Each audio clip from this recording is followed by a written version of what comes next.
അവയവക്കടത്ത് കേസിൽ കൂടുതൽ അറസ്റ്റ് ഉണ്ടാകുമെന്ന് ആലുവ റൂറൽ SP വൈഭവ് സക്സേന പറഞ്ഞു. ഇന്നലെ പിടിയിലായ സജിശ്യാം സാമ്പത്തിക ഇടപാടുകൾ നടത്തിയ ആളാണ്.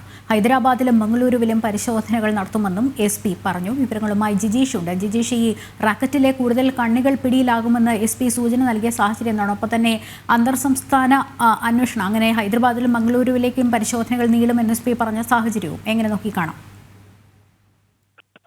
ലക്ഷ്മി, അവയവ കച്ചവടവുമായി ബന്ധപ്പെട്ടുകൊണ്ടുള്ള മനുഷ്യക്കടത്ത് കേസിൽ കൂടുതൽ വിശദമായ അന്വേഷണം നടക്കുകയാണ്. ഇതിനിടയിലാണ് അന്വേഷണ സംഘത്തിന് നിർണായകമായ ചില സൂചനകളും വിവരങ്ങളുമെല്ലാം ലഭിച്ചിരിക്കുന്നത്. ഇതനുസരിച്ച് സാബിത്തിന്റെ കണ്ണികളായി കൂടുതൽ ആളുകളുണ്ട് ഈ കേസിൽ പങ്കാളികളായ. അവരെ കേന്ദ്രീകരിച്ചാണ് അന്വേഷണം മുന്നോട്ട് പോകുന്നത്. മാത്രമല്ല, സാബിത്ത് നൽകിയ മൊഴി അനുസരിച്ച് മറ്റു സ്ഥലങ്ങളിൽ നിന്ന് ആളുകളെ എത്തിച്ചത് ഒപ്പം തന്നെ കേരളത്തിൽ നിന്ന് കൂടുതൽ പേരെ ഇത്തരത്തിൽ ഈ കച്ചവടത്തിന്റെ ഭാഗമാക്കി പുറത്തേക്ക് കൊണ്ടുപോയതായുള്ള ഒരു വിവരമാണ് സാബിത്ത് ഈ ഘട്ടത്തിൽ നൽകുകയും ചെയ്തിരിക്കുന്നത്. അന്വേഷണ സംഘം ഇപ്പോൾ SP അടക്കം നൽകിയിരിക്കുന്ന വിവരം അനുസരിച്ച് ഏറ്റവും പ്രധാനപ്പെട്ട മൊഴികൾ തന്നെയാണ് സാബിത്തിൽ നിന്ന് ലഭിച്ചിരിക്കുന്നത്. മാത്രമല്ല, ഇയാളുടെ കൂട്ടാളികളിൽ ഏതാനും പേർ കൂടി ഇപ്പോൾ അന്വേഷണ സംഘത്തിന്റെ കസ്റ്റഡിയിലായതാണ് വിവരം.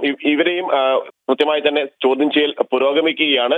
അങ്ങനെയെങ്കിൽ എത്ര പേർ ഈ റാക്കറ്റിന്റെ ഭാഗമായിട്ടുണ്ട്, ആരെല്ലാമാണ് സാബിത്തിനെ നിരന്തരം ബന്ധപ്പെട്ടിരുന്ന ആളുകൾ എന്നതടക്കമുള്ള കാര്യങ്ങളാണ് പ്രധാനമായും കണ്ടെത്തേണ്ടതുണ്ട്. കാരണം 5 പേർ തുടർച്ചയായി സാബിത്തിനെ വിളിച്ചു എന്നതിന്റെ വിവരങ്ങൾ നേരത്തെ അന്വേഷണ സംഘം ശേഖരിച്ചിരുന്നു. ഇവരടക്കമുള്ള ആളുകളെ കണ്ടെത്തേണ്ടതുണ്ട്. ഒപ്പം തന്നെ ഈ സാബിത്തിന്റെ കെണിയിൽ അകപ്പെട്ട് വിദേശത്തേക്ക് അവയവ കച്ചവടത്തിനായി കൊണ്ടുപോയ അല്ലെങ്കിൽ അവിടെ എത്തിപ്പെട്ട ആളുകളെ കേന്ദ്രീകരിച്ചും പ്രധാനമായും അന്വേഷണം നടക്കുകയാണ്. ലക്ഷ്മി, ശരി, ജിജീഷാണ് വിവരങ്ങൾ നൽകിയത്.